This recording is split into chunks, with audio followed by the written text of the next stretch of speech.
this is not going to be a discussion about preferential trade agreements, lowering non-tariff barriers.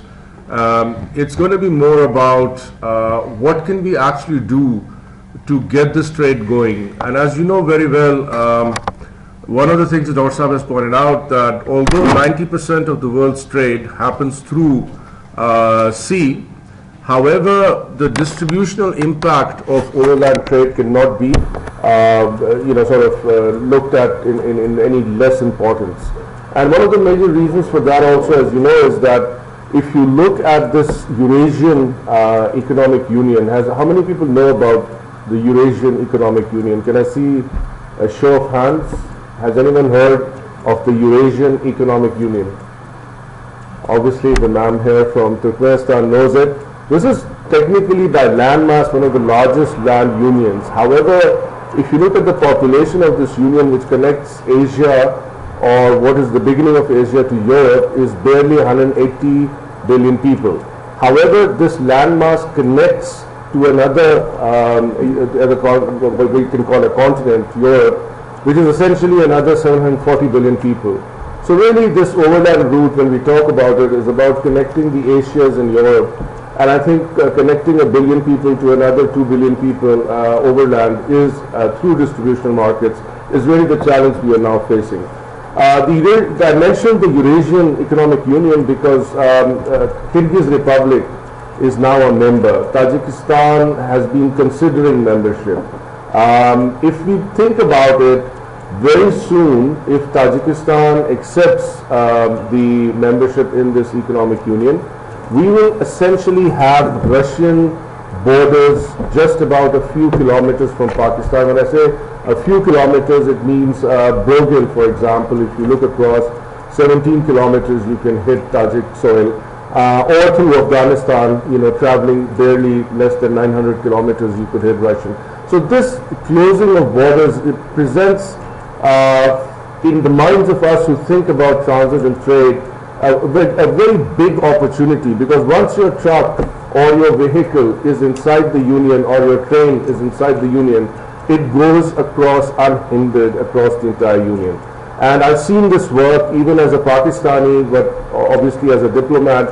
I have personally traversed these borders and find that they operate with a great deal more efficiency than we envision borders to operate. So with that I start. But when we talk about access to Central Asia and we look from Pakistan towards Europe or towards Russia, we find that actually it's really Afghanistan. And I was tempted to put the saying by Iqbal, I'm sure all of you know that, it's been oft abused, but I think it's very telling, where he says that, Asia, Afghanistan is really the heart of Asia.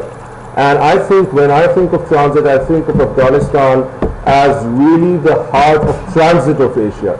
If this roundabout works, then most of the transit works. If it doesn't, then we don't have a really good transit between the South Asia and Caucasus and Central Asian republics and Europe. There has been a lot of talk about alternate routes to Afghanistan, and I think that my aim of this is not for you to read, but just to give you an idea that most alternate routes to the Central Asian republics that bypass Afghanistan for Pakistan either go through Iran or through China, and they're both longer in terms of time, effort, and also money. And I'll just give you, at the end of the day, it's not just time, effort, and money, but as you start thinking about transiting from Pakistan across, you see that there is a lot of transshipment and modal transfers. Give you an example, Iran's rain gauge and the gauge for the train is not the same as that of Pakistan. The Iranian gauge, by the way, is the same as the European gauge, which is the same as the Chinese gauge. However, the Tajik gauge and everything is the Russian gauge, which is slightly different than the Chinese gauge. So, we have a lot of multimodal issues as we go along. The point being, if you think about it, that even as we talk of CPEC these days, the route through China, and I say is at the mercy of weathers and customs. I don't know, most of you must have gone to Source, but I'm sure if you go to Source, last year was the first year that somehow the Chinese managed to do 24/7 operations. However, the route is fraught with weather difficulties, along with the fact that the Pakistan-China Swift border customs is notoriously slow. So when you start thinking, you are forced to again say that we should really keep the Afghanistan option as one of our primary options in our connectivity to Central Asian republics, to the South Caucasus, and to onwards to Europe. Now, this is obviously not something that I have realized, it's something that a lot of people have realized, and for a very long time, and that is why if you look at it, even post 9/11, you see almost, I mean, I can recall about a dozen plans of both physical as well as virtual connectivity across Afghanistan. But you know, the question that I have for you is, does any one of these work, or is it really going to work? Then, of course, you know, there was a long time between 2007 and 2011, excuse me, when Afghanistan's, you know, discovered, or let's say verified, oil and gas and iron and copper resources, were thought that if these are exploited, you know, Afghanistan will then have enough hinterland traffic for it to become a good transit hub. But we all know that that's nowhere near fruition. But I want to talk a little bit about why these problems exist in Afghanistan, and I want to take you back in history. But before I take you back in history, this is actually a work that we finished in 2009 and then updated in 2012. Post 9/11, really the Afghan corridor or the Afghan roundabout has been Afghan-centric. In other words, it doesn't talk too much about transiting across. It talks a lot about how to bring goods into Afghanistan. Now, the other important thing to notice is, if you look at the Pakistani side of the traffic, you see that what goes from Pakistan into Afghanistan is generally less costly truck. In other words, cargo that is less cost per ton. The second highest comes from Uzbekistan, then comes from Tajikistan, and then from Iran, where, as you can see, the nature of the cargoes is different. But having said that, what you get in result is a one-way crowded Afghan border, mostly bringing in goods into Afghanistan, and trucks leaving empty unless and until you really get the roundabout working. But then, you know, Afghanistan itself is to blame. And the reason I'm talking a lot about the structure of trade is because I'll explain to you why later on. If we put all these factors together, you start understanding that for Afghanistan transit to work, we have to change a lot of things, not just treaties and not just the shape and size of trucks and so on. If you look at Afghanistan's almost entire trade, if you look at 92% of Afghanistan's total exports were absorbed by India and Pakistan. If you look at its imports, 5 countries you know, in the neighborhood form 63% of where Afghanistan imports from. But then one starts thinking, and you know, there is a huge variance in these trade patterns, and one then starts thinking, is it really because of the way of what Afghans want to trade, what is the structure of the economy, what they produce, what they consume, or is it really a function also of poor connectivity, or is it a vicious cycle? Again, Afghanistan, if you look from the countries, you move to the goods and products, you find that in terms of exports, you know, 72% of exports are fruit and vegetables. So if you think about that, you immediately start understanding why most of these exports are absorbed nearby. Obviously, there is absence of cold chains, there is absence of produce that has the right shelf life.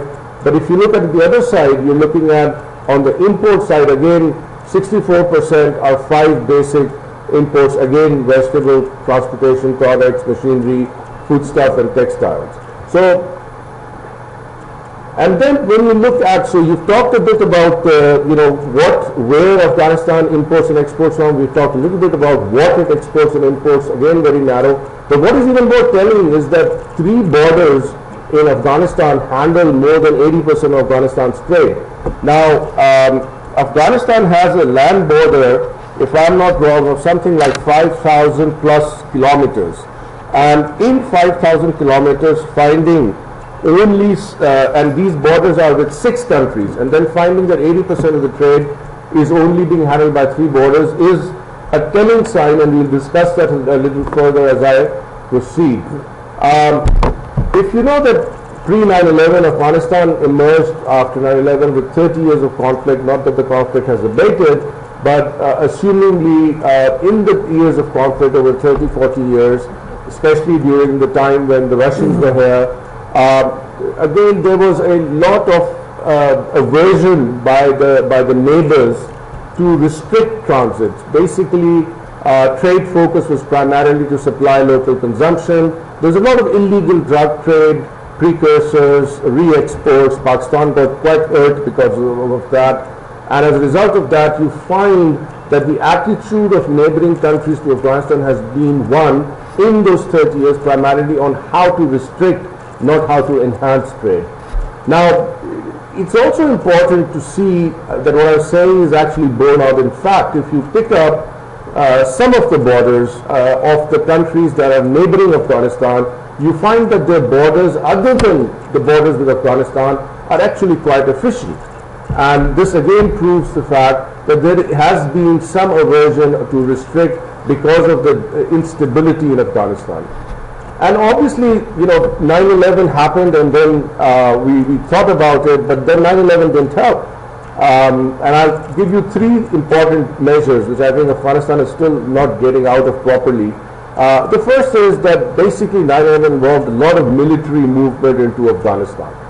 So again, this was a non-commercial traffic. Some ways it was such high value traffic, and people paid so much for this traffic to move in that actually it thwarted commercial traffic, because when these guys obviously were able to pay 3 times what average wood tonnage would be able to pay.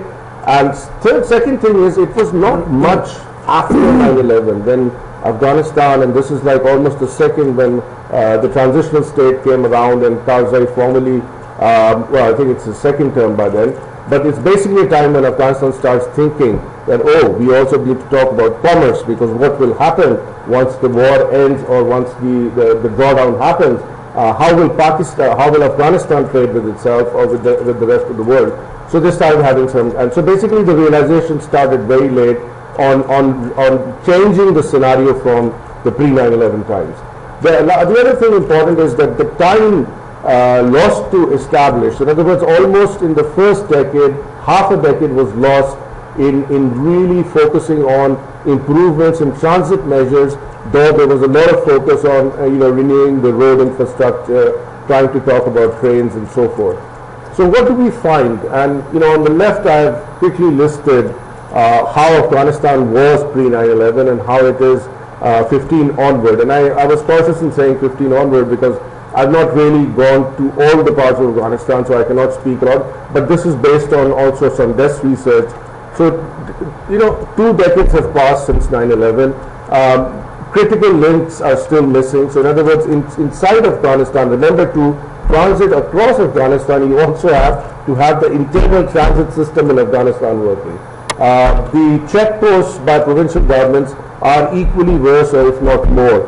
So give you an example, Salang Tunnel, after repairs, during the Taliban time, was operated by somebody called Mr. Solangi, and the warlord Mr. Solangi still has taken on after the improvement of the Salang Tunnel. So they charge their own tariffs and taxes, and so basically these are things which are not in control of either the federal government or generally any government. Important to understand that we were hoping that the financial system improves, but with the Kabul Bank and Pristine Bank debacle, we again find that the financial system even is very nascent, and this is very integral to how you make transit improve. Excuse me. But one of the things that I have to acknowledge is that while pre-9/11 there were poor customs facilities, today Afghanistan has a much better customs service, and at times it puts me to shame when I walk across the border because of some of the things that some of us invested in and implemented in Afghanistan that are actually working. So what is absent now is that the collaborative border management, which means that although customs and facilities have improved, yet other agencies such as ANSA, the Afghan National Standards Agency, and for example the drug agency are not collaborating. So that's thwarting movement in and out of Afghanistan. On external transit, you all know the story. Post 9/11, the APTA was the ATA was converted into APTA, but the APTA itself, is fraught with issues. I'm sure you all read newspapers. The Afghan-Pakistan Transit Trade Treaty is not really doing well. If you move into the shift in patterns, that pre-9/11, the north of, which is the trade of Afghanistan with the Central Asian republics, all transit was very good. I'll give you one example. In 2002, November, I visited a warehouse in Heratan. And when I visited the warehouse in Heratan, I found that if you look at the bill of lading, which was basically pasted onto the boxes, medicine had moved from Germany to Afghanistan in 13 days in those days. So, the northern transit routes still worked and operated. However, post 9/11, for obvious political economy reasons, these northern transit routes have declined. Although what we see now also is that the western, so pre-9/11 also the western, so the routes with Iran were functioning very nicely, but again post 9/11 we find that Iran, although our trade will tell you that, Iran is competing quite a lot, but to be telling you the honest truth, Iran very selectively lets trade transit into Afghanistan, and that you can see from the figures on the trade which I gave you from 2017-18, which shows that had Iran been working, there is really no real trade with Iran in terms of commodities to the extent as it is with India and Pakistan. So the point here is that essentially there have been and continue to be restrictions on Afghanistan's role in transit, and so therefore we find little direct transit port to destination, even to Afghanistan, let alone through Afghanistan. And the regions, and I don't blame them, continue to resist. There are treaties, with Tajikistan. They have just signed 2 years ago a collaborative customs data exchange agreement. But in 2018, when I visited Tajik customs, I found that this is actually quite ineffective. So in other words, the data exchange is really not being utilized. Vehicle standards are an issue. The border crossing themselves, occasionally, as you can see, Pakistan at least 4 times a year, so you can imagine what happens to the other border crossings. So basically, the region works more on political rather than economic priorities. So basically, the other important thing, and I mentioned this just two sentences ago, that being connected, so it's not just that, you borders will work and roads will work, but you can't get visas. So if people can't travel across, trade can't happen. That entire visa process has also not changed. And that obviously results in a lot in terms of thwarting the transit of goods. So what is the result? The result is that really there is no roundabout because there is no density, there is no efficiency in base load. Now, I intentionally colored in the map, and I would like to draw your attention to that even if we thought of Afghanistan as having a sea or having water next to it, in other words, we treat Afghanistan, Iran and Pakistan as their water lines, we still find that based on what you've just heard, there really is no hinterland. In other words, if you look at Pakistan Strait to the Tars right now, it's minimal. Afghanistan Strait with them is minimal. So because there are just no incentives of imperatives because if you make a port, and Gwadar is a great example, unless you have hinterland connectivity, in other words, there are cargo that is required behind the port, or it's required in a port connect, that's transshipment, you are not going to see traffic on that port. So that is the fundamental problem with Afghanistan.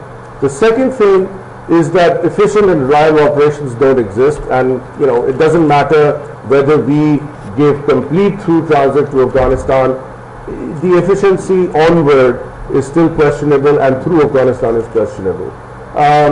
There is, again, the low cost obviously is another issue that you will work, this transit will work if the costs get lower, although they are lower than the alternates to Afghanistan still, but you know, they are still in no way able to compete with the seafarers.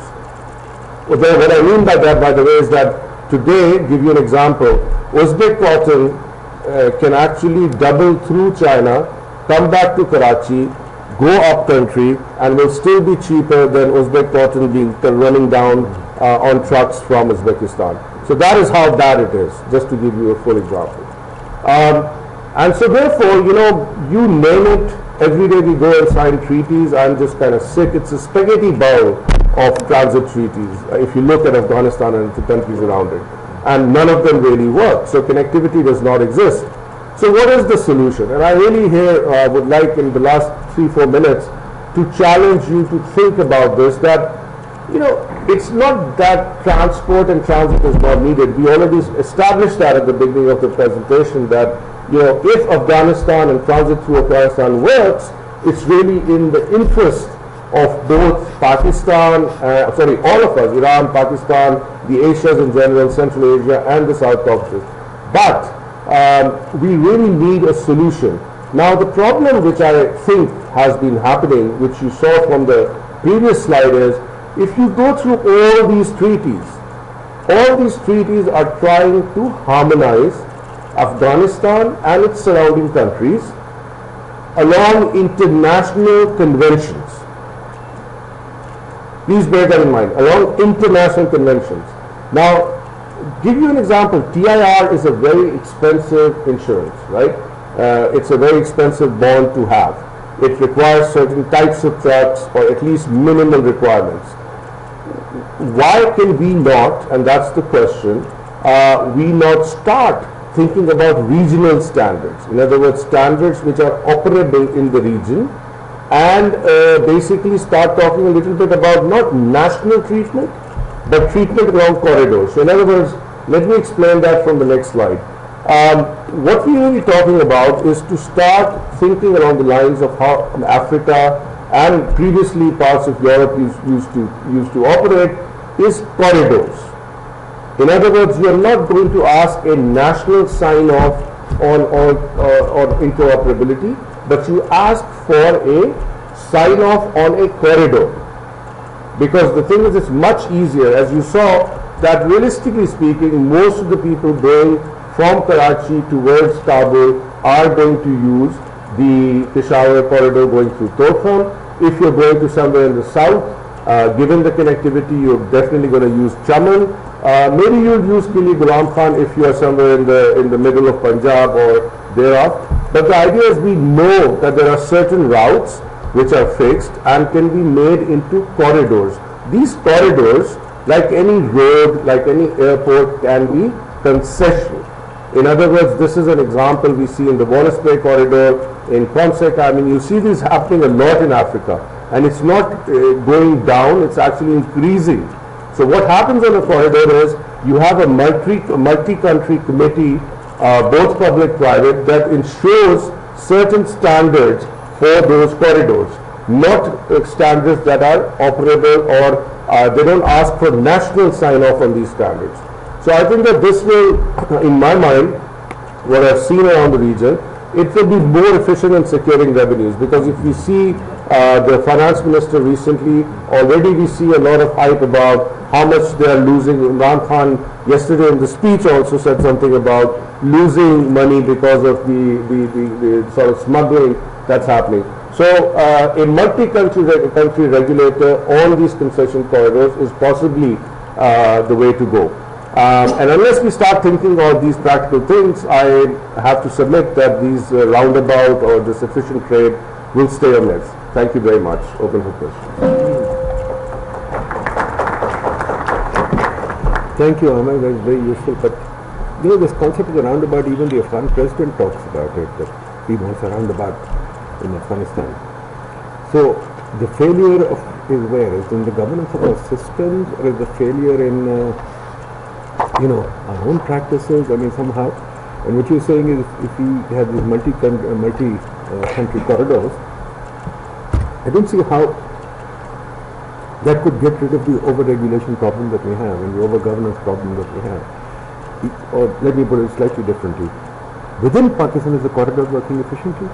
I mean, for example, Lahore to Quetta or Lahore to Karachi. I mean, Lahore-Karachi I think works quite okay. But Lahore, I mean, I don't know. I still want to see. Is the trade corridor within Pakistan, not outside? Is it working? Can I do that? Take that and then go to the next. Then I was going to add something. Yes, but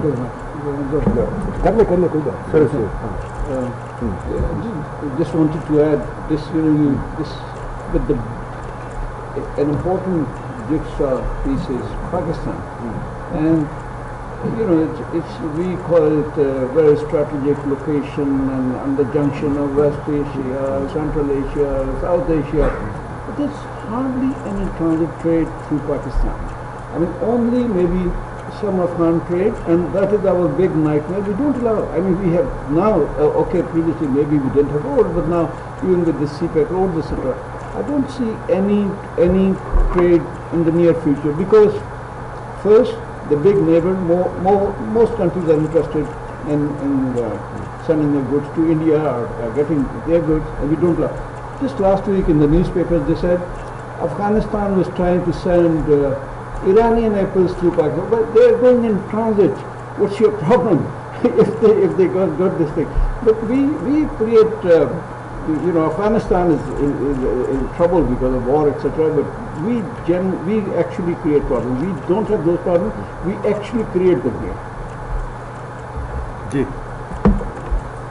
So thank you for that. So to tell you the first thing, one of the points of this presentation, and if you go through the first part, is I'm trying to prove that the market for transit might not exist as yet, right? So that's why there is no transit. In other words, the markets, if you look about and you look at trade and you look at trade complementarities, etc. However, what I also then believe, having lived in Al-Mafe and having eaten rather third-grade Pakistani citrus in the winter months there, I realized potatoes, onions, cement. I find that yes, there is a seasonal or otherwise market in some of the stands for Pakistani goods. But the question is, why does this not work, and why would a corridor approach work? So I think, let me, before I answer the corridor part, answer Dr. Saab's question that does, and it answers your question about does the Pakistan internal corridor work. Give you an idea, I've been running trucks as until May of last year, and I can take you anything from Karachi to Dasu in 2 days flat. Yeah, it doesn't really matter. I mean, it's basically my own. I mean, yes, there will be truckers who will come in, but the internal transit works quite more efficiently than it used to. And please also, you may remember that really the impediment, and I recall this in 1990s before even I joined the World Bank, that it was due to the octroi and various. And octroi really thwarted. India still suffers from that province to province movement. I think for us, internal transit improved. Question being, why is the transit to the rest of the world not working? My hypothesis here is that to really oil the markets, in other words, yes, there is all this possibility, but number one, that possibility has to be kept very real. So we're not really talking about out of the $50 billion of trade, suddenly the transit of $5 billion is going to be transiting. Though, if you remember at the peak in 2007, we were transiting 4.3 billion was the export directly from Pakistan to Afghanistan. So the question there is then coming to corridors. Now, currently we treat, and what was Gita? Gita was an attempt at creating a corridor within Pakistan for Afghanistan.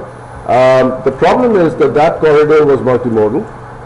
That problem, number two, was that Afghans themselves did not want to use that corridor properly.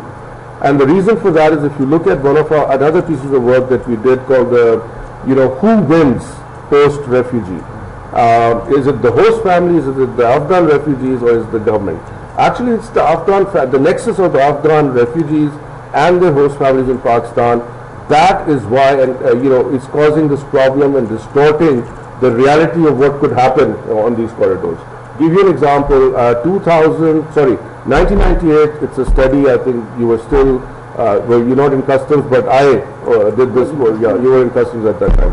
So Sulaiman Saab and I mean, we have this. It's in that World Bank paper somewhere. $500 million of fiscal loss proven to Pakistan because of this Gita trade. Why? Because of its doubling back, because of re-export and re-origination, some of it never leaving, consumption of tea, tires, all these kind of things, etc. So for me, this is not unusual. I went in '99 to Nepal, and I found out that Nepal does to India exactly that. Nepal is just so small that re-exports from Nepal into India. That's why they have an open border from Nepal into India. But the corridor will work because if you look at African continent, you find that corridors allow trust to be developed. In other words, one of the things is that you have to know customs bond, all these things. Instead of saying, I will apply to all borders. Take, for example, the borders of Pakistan and Afghanistan, right? You know that some of the borders are notified just for timber, some of the borders were notified just for cement and timber, and then there were only 3 borders which said that you could actually transit everything across these borders. Now, why is that? That is because of the implicit lack of trust, absence of control, inability to patrol, improper digitization of transactions across borders. But all that can be if you think of and make a pipe through Afghanistan into Afghanistan and then get countries to operate that. So in other words, the Afghan-Pakistan Transit Trade Authority is not tasked to look at everything in Pakistan and Afghanistan. It's tasked to look at a corridor or 2 corridors from the sea to Iran. That's the model that has worked in Africa. And the more I used to think 20 years ago this will fail, even UNCTAD's latest review of these 3 corridors in Africa shows that you're actually going from strength to strength. And so I think that's my positive now. Okay, Ji, let's take 3 or 4 questions. We'll do a couple of rounds of that. Anybody, Ji? Ji, go ahead. My first question is, first of all, on digital homework. Okay. My question is there really a myth? And if there is, what are we going to do to break this myth?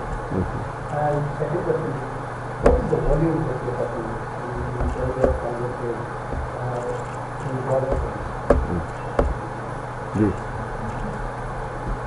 Ji anybody else हाँ जी बताइए आगे आ जाए यार बड़ी जगह इधर आ जाए आगे हाँ इधर आ जाए जगह है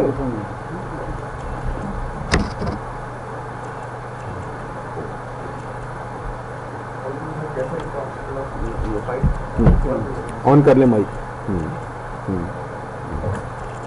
Sir, you have highlighted an important trend to reach access for countries, but a recent article on Daily Dawn highlighted that we can use double limit for Afghan trade, Afghan transit trade, which can cut the cost up to 90%. But you say already, like if we can use it, like you can rent or use the do you see any visibility? Good. Ji. This side से कोई anybody else? Maybe I'll go ahead, answer please. Yeah, go ahead. So, Amer, in terms of the transit, I say it's a myth because, as you rightly, the gentleman just proved me, it's in the mind of everybody. Dr. Marco Polo, although Marco Polo never went through Afghanistan, he used a route that went through what is currently the Khanates in Central Asia. So yes, we have this myth that we border Afghanistan and one day we will go through Afghanistan to all. I think your second question is more telling, which is what I was trying to explain in the beginning. Sorry. And that question which you asked was what is the volume? Now that's what I tried to explain is that currently, even if you were to reroute all the trade we do with barring Europe, with Russia and Central Asia and the South Caucasus, it's not really a lot of trade. So we are talking of maybe less than $7 billion. Right? So it's not really a lot of trade.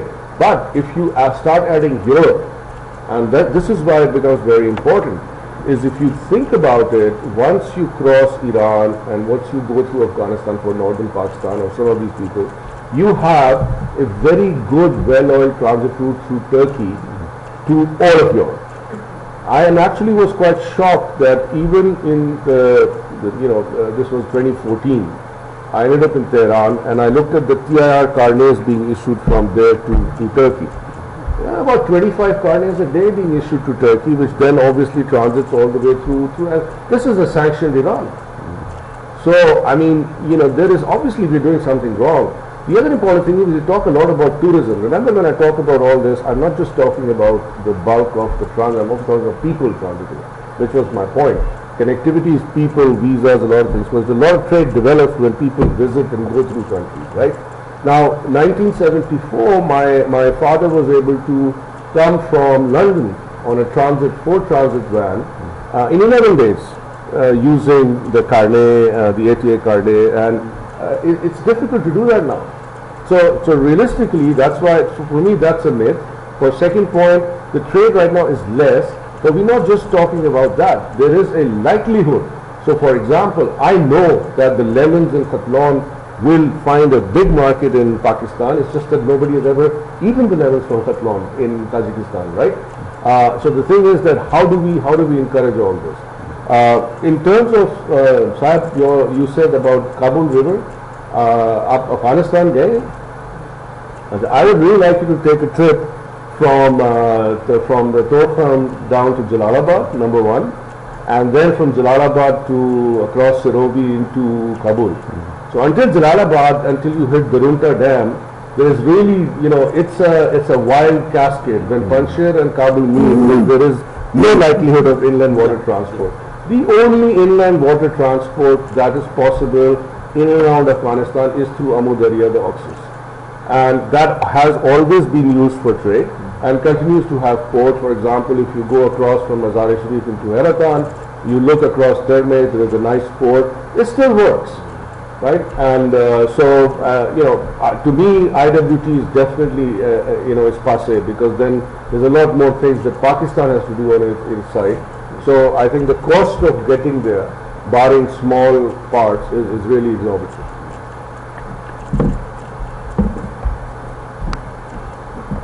I mean, I don't see what you said about in the old system. Yes, you're absolutely right. When I was growing up, people could routinely drive from here to UK and even back, and lots of my friends did that. So what happened? Where did that? I mean, one is obviously the conflict, but you think it's more than conflict. There's some treaties that have gone, some things that have gone wrong, right? Regulatory thing. Second question is, please describe to me, what would this transit corridor look like? I mean, let's say we set up a transit corridor between here and, let's say, Dushanbe, through Kabul or whatever. What would it look like? I'm actually very happy you asked about what would look from here to Dushanbe. So until 2018, I've had discussions with the Transport Association in Dushanbe, also with the people in Afghanistan and also in Pakistan. What would it look like? So it would, number one, look like the three governments, in this case, let's say Tajikistan, Pakistan, Afghanistan, Pakistan, declaring a corridor. So that corridor could be actually a marked route where once agreed that this we allow. It's a bit like saying Afghan transit can only happen through Gita can only happen through train. What was that? That was just a corridor, because trains can't jump tracks, and customs wallahs feel much more secure when they have goods on a train, so they say, okay, this is fine. So for step one would be, you would do that. The moment that was declared, you would do a complete audit of that route and say, what are the loading standards, right? So vehicle standards, road standards that I need applicable on this, right? So they will immediately harmonize, or instead of harmonizing, we will choose the least common denominator. In other words, if we find that the Tajik truck is overloaded for vis-a-vis Pakistan, we'd actually say, okay, let's equivalent. So you can't load beyond this, or only certain loads with certain overhangs, with certain GVWs can only. So once you get the transport things right, then the laws, basically the traffic, rules, signs, signage, etc. So I will make sure that a truck driver, and you find this, by the way, in Russia all the time, that you will have a sign in Dari, you will have a sign in Pashto, and you'll have a sign in Cyrillic written in Tajiki, which is basically essentially Turkish, and in Urdu and English. Now, that is how the Africans do it. And I think that is, so the cost is very low, because you're just doing it on this one road, right? Third, you would form a committee in the government, which would be comprising, just like the Afghan Transit Trade Authority, so-called, right? But this authority will be a regulator of this corridor and will bid out a concession to operate the corridor, just like Wallace Bay, right? You will advertise it to the three countries and say a consortium of operators will be preferred, and I will tell you right now, there will be freight forwarders, 5PL movers, the Association of Abad in Dushanbe, in Afghanistan, that will come forth and say yes. So what will it mean, operate and maintain? They will be the ones issuing the guarantees. Those guarantees will be beholden both for the vehicle, the driver, and the goods in transit, which will be acceptable. So no thief, no nothing. It's issued by this authority. This authority is responsible to those three customs authorities for any of this. Now, they will immediately, and this is what's happening in Africa, digitize this corridor. In other words, anything entering the corridor, you know the value of goods, you know if it's going in, is declared, it's non-declared, what's transiting, etc. So this is just the beginning. But I mean, it's a very, I'm not saying it's simple, but in people like us who've been thinking about this for 30 years, it's a very simple thing to do. It's just that, you have to find out, and that's why I said, it's a game. You see, this is actually a picture from Balkh. These are two Afghan boys fighting over that very beautiful melon. And I think this is what's going on. That instead of selling melons, these two brothers are just fighting over, who will actually sit and sell the melons. So that's a political move. So the thing is, the moment and I think political moves are easier to dissipate over a corridor rather than over countries and all across borders. So I think that's why I think this is the way to start here. Because Africa is as ridden with conflict as any continent I've ever seen. And this is the way they have, the transit they lost from Kigali into Mombasa. This is how they're trying to rebuild it. What happened, why can't it drive to Europe now? Oh, well, let me ask you this question. Can you rank in Iran right now? Sorry? No, the answer to you is yes, people still drive to Europe, but you have to be an adventurer to do that. You can get everything issued. It's just that there is the perception because of the conflict and the political economy. So you're not as willing to do it today, right? I know that sounds a very political, but that's really the problem. The regulatory environment is complete. From Pakistan, you can actually take a vehicle and go all the way across. We had just 8 bikers just go. There are trucks, and when Pakistan wants it, we are able to import anything from Iran. Remember in the 90s, we used to allow them to bring the gas browsers, which were then taken down for export, right? On this thing, import anything from Iran. But if you look at Iran's bilateral trade with any other country other than Pakistan, it's flourishing despite all the sanctions. Indian trade, I don't know, it's 5-6 billion at least, and we are nowhere. But let me just, my question, this just came up. One thing, Asian Development Bank has been spending billions, I don't know the figure, on these carrot corridors. But there must be something, they must be seeing something. Why spend so much money if it's not going to work? That was my first question. And the other thing is, because this is linked with my previous question, Pakistan creating so many problems for Afghanistan trade. Now this air link between, weekly flights between India and Afghanistan to move their trade through air, because Pakistan would allow maybe Afghan trucks to go up to Wagah, but would not allow to carry back any Indian goods. So it becomes uneconomical if they come back.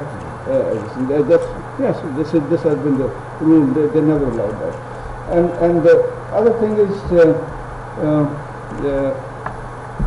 I was going to say about services. Previously, for 70 years, we had this water, their patients will come and take a shower, and lots of our hospitals, many other services working. Now we completely stopped all that. We've become paranoid. Also,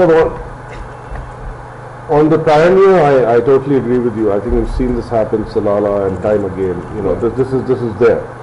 But I can assure you, 9 years on ground in Afghanistan, and actually Ashraf Saab and Hanif, they know me very well. In fact, Amer has been on one of the missions with me. Basically, I can tell you that the real Afghan is quite okay with Pakistan. It's the government of Afghanistan that has a problem with Pakistan. Similarly, and to very good measure, there is a paranoia and there is a political economy and mistrust. Ashraf Ghani inviting, what's the point? I mean, asking Indian soldiers to come and become peacekeepers there, right? Growing there. Well, okay. I mean, sitting in Pakistan, I think, and you have the liberty, I have the liberty to say that, but if I look at it from above, as from a macro perspective, I don't think we do. But I think I'm not going to go into that because I still believe things happen. Trade has not stopped.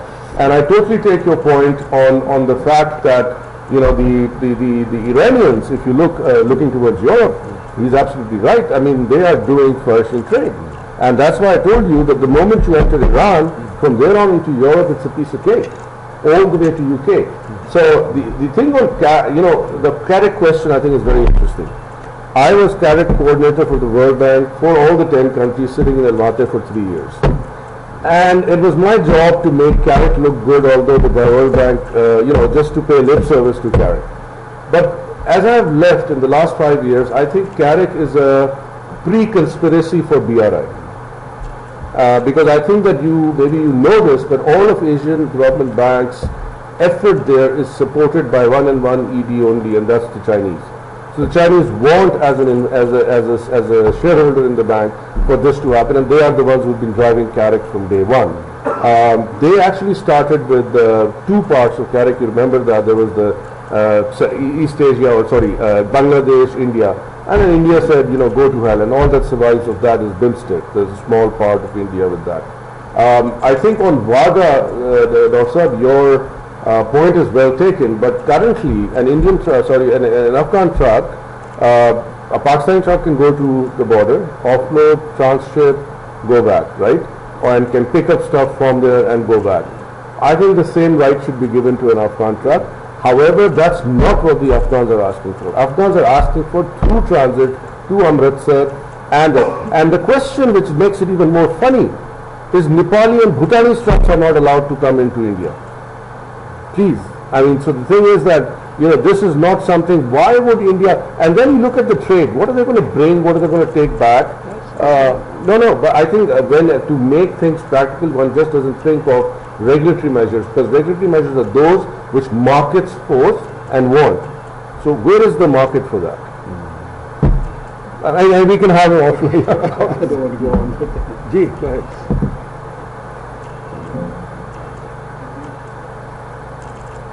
Mohan Nasir from PIDE.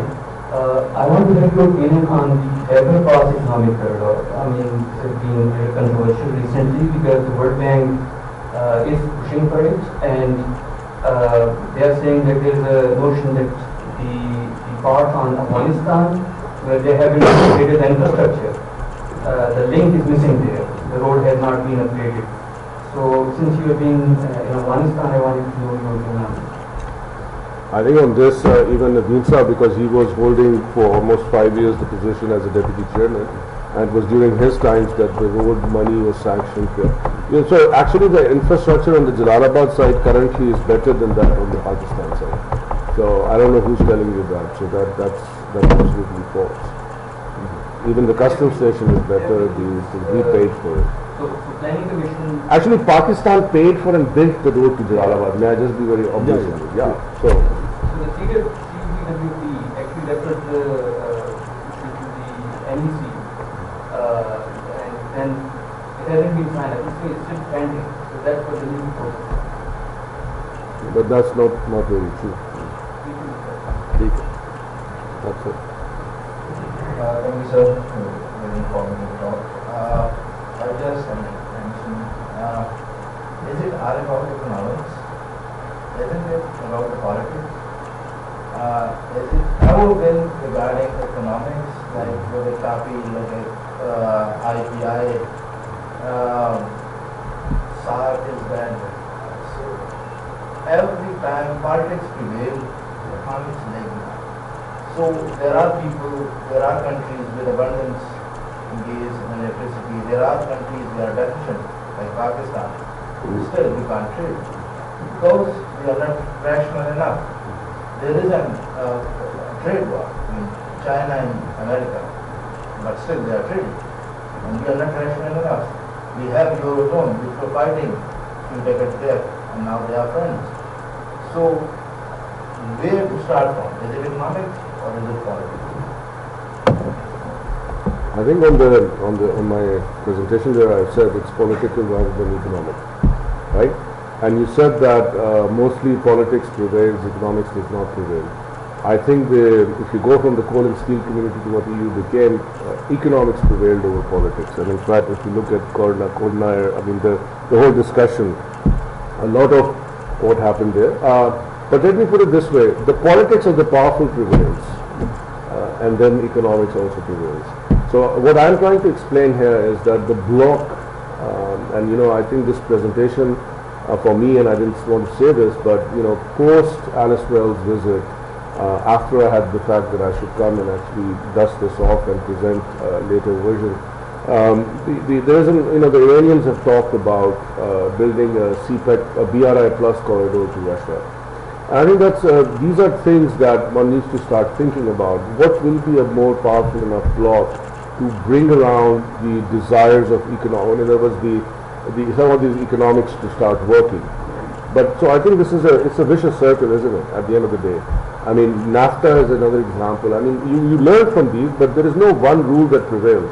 NAFTA, the reason I mentioned NAFTA, 15 years given to the truckers in Mexico to prepare Mexican trucks to be allowed to transit across America into Canada. And you can go and Google, in fact, Barack Obama's first official action, which just happened to be so, was to sign off the Teamsters request saying that they will not allow Mexican travelers and they will have to transit. So this, at the cost of the World Bank, actually had a loan to Mexico to upgrade their trucking fleet, one of the only loans in the world to do that. And still there is no one rule prevailing here, right? I mean, you have to look at who's more powerful. So actually it's the powerful wins. There is one issue that I still think needs some clarification. I think to a certain extent I don't agree with you it's political, because trade is taking place. I mean, there's a lot of, you go to, I haven't been to there for a while, but I went there, there was a lot of Iranian goods smuggled across, including gasoline. You go to Peshawar again, I have been there for a long time, there's a lot of goods smuggled across. Now the question is, we've got this huge problem with smuggling, but that's an informal market and a trade route that's well established, it works very well, right? So we want to wipe that out. Trade routes have been established for centuries, Marco Polo, etc. did that. So there was a route coming through Kabul, that's why the refugees came. You mentioned nothing about levering land. You basically, people like you from the World Bank, what you guys say is wipe out everything traditional and set up something new. Now does that work or doesn't it work? No, I think that is, it's a very provocative question, and I'm going to look at the ex-customs officer, because look, if you follow De Soto, the best thing is the rules and laws work that are basically formalizing informality, right? In other words, if you look at the California Gold Miners Act, it's nothing more than what was pasted on the bar to keep the gold miners from killing each other, so they had to form some baseline rules. So this is precisely what I was also telling to the U.S. Embassy folks and the Secretary Wells. That what Dr. Saab saw in his light, I saw in a very different light. So I told her, I mean, who says that, there is no transit taking place to the borders and everything? And I said, these apples are actually going to go across to India as well. And how that happens is just a matter of, because trade will happen no matter what.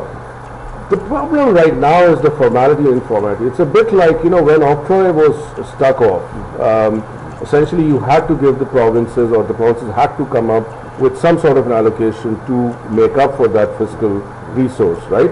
So currently, as long as Pakistan's tariffs, and I think Dr. is going to love me for this, although I don't usually say this, as long as Pakistan's tariffs stay at the way they are, I think zero tariff for everything in Pakistan, one should make an experiment for 10 years and see what happens to all these issues. It'd be a very different country. Yeah, very different country.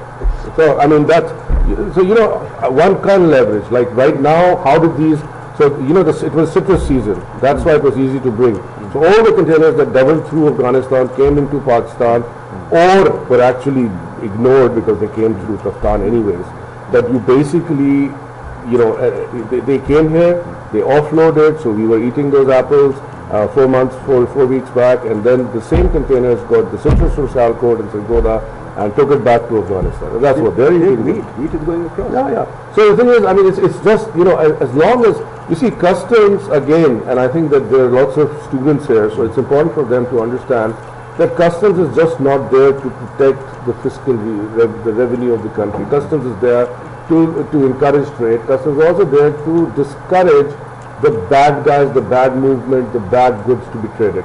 As long as you can do that and maintain your intervention capability, tariffs are not really required. I mean, to me, it's just it's like a tool of war, nothing else. Yeah, it's you know, it's not just tariffs, but on top of it, I mean, we collect something like 50% of our taxes on international trade. No other country would be beyond 3, 4, 5%, and we're 50%.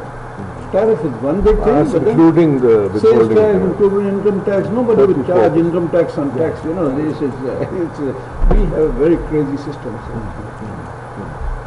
Okay. Gee, anybody else? Okay, Ji. Thank you very much. Maybe you people receive a circular, but since you brought up this tariffs thing, and I've just prepared a concept note and discussing the new tariff policy that Pakistan and you know, many people have a lot of ways. I see it another way, so we'll soon be discussing that. Absolutely, absolutely. We've got that conference coming up on March 11th. So. There it is, folks. Thank you very much. I think Amer, this is very provocative. I'd like to see this happen. But I wouldn't hold my breath for it. Unfortunately, we've wasted 70 years, we waste a few hundred more. But the thing is that not unfortunately, these corridor systems existed until we formed these national entities. And I think we should reflect upon that it is our own incompetence, our own mindset that is creating the problem more than anything else. And you're right, one way to liberate it is, hey, segment it off and work. But again, one thing, sorry, if I'm going to take my car across to Dushanbe, what happens? I get off the corridor and go and sell goods. So how do you... The corridor, the traffic on the corridor is insured by the corridor concessionaire. Okay. That doesn't go hitherto. But what about a fear of smuggling? No, because the corridor operator is guaranteeing the customs and the loss of revenue to all the three countries. That's how it operates. Okay. Sounds good. Thank you very much. Thank you, folks. All the